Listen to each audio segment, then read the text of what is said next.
উন্নত শহরের উন্নত রাস্তাঘাটের এটাই কি বাস্তব চিত্র? জমা জল আর খানাখন্দে ভরা শহরের বিভিন্ন রাস্তাঘাটে এখন ভরসা শিলচরবাসী। একদিনের টানা বর্ষণে দেখা গিয়েছে অন্যান্য স্থানের পাশাপাশি জলমগ্ন হয়ে উঠেছে শিলচর। ভাঙাচোরা রাস্তা ও দুর্বল নদী বাঁধে চরম দুর্ভোগের পাশাপাশি বাড়ছে শহরবাসীর আতঙ্কও। একই রাস্তাঘাটের বেহাল অবস্থা, তার উপর বিভিন্ন সড়কে জল জমি সৃষ্টি হয়েছে চরম দুর্ভোগ। কোথাও রাস্তা ভেঙে গর্ত, আবার কোথাও জলমগ্ন সড়ক, ফলে নিত্যদিনের যাতায়াত হয়ে উঠেছে অত্যন্ত ঝুঁকিপূর্ণ।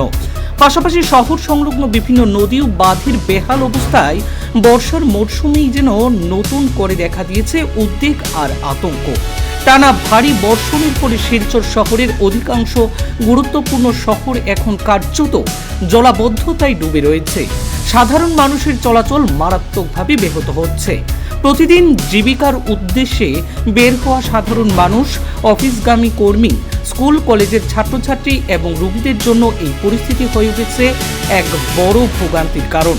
অসুস্থ রোগীদের হাসপাতালে নিয়ে যেতে যেমন সমস্যা হচ্ছে, ঠিক তেমনি শিক্ষার্থীদেরও চরম দুর্ভোগ পোহাতে হচ্ছে বিদ্যালয় ও কলেজে পৌঁছাতে।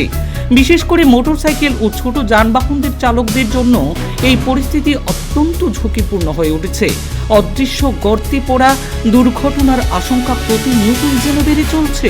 এদিকে শুধু শহরের সড়ক ব্যবস্থাই নয়, উদ্বেগ বাড়িয়েছে শহর সংলগ্ন বিভিন্ন নদী বাঁধের ভঙ্গুর অবস্থাও। দীর্ঘদিন ধরে সংস্কারের অভাবে অনেক বাঁধ দুর্বল হয়ে গিয়েছে। চলতি বর্ষা মরশুমে যদি জলস্তর আরও বৃদ্ধি পায়, তবে যে কোনো সময় বড় ধরনের বিপদ যে তা উড়িয়ে কিন্তু দেওয়া যাচ্ছে না। সব মিলিয়ে শিলচরবাসী বর্তমানে এক অজানা আতঙ্ক উৎকণ্ঠার মধ্যে দিয়েই দিন কাটাচ্ছেন। একদিকে জলমগ্ন ও ভাঙাচোরা রাস্তা, অন্যদিকে দুর্বল নদী বাঁধ। এই দুই সংকট শহরবাসীর দুশ্চিন্তা যেন অনেকটাই বাড়িয়ে তুলছে। দ্রুত কার্যকর পদক্ষেপ গ্রহণ করে রাস্তা সংস্কার ও বাঁধ মজবুত করার দাবি জানিয়েছেন সচেতন মহল ও সাধারণ নাগরিকরা।